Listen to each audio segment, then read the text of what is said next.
इसके बाद अब बारी है प्रथम छत्तीसगढ़ की, जो तीसरा स्थान हमने जैसे तमिलनाडु में किया है। तमिलनाडु के 10 अंक की ओर आ जाए। तीसरा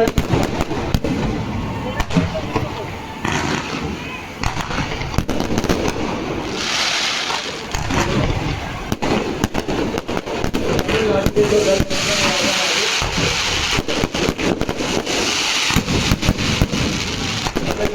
दूसरा स्थान है हिमाचल प्रदेश।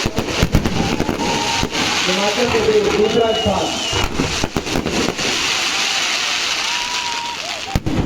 हिमाचल प्रदेश दूसरा स्थान आपने हासिल किया है। शीघ्र मंच की ओर आगे आए। सारे सदस्य नहीं आ सकते हैं, सदस्य आगे आए। 2 से 3 सदस्य बंद कराइए। हिमाचल प्रदेश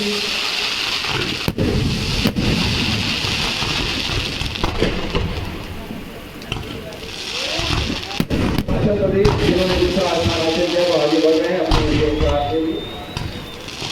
और इसके बाद प्रथम पुरस्कार के लिए भी तैयार हो जाए।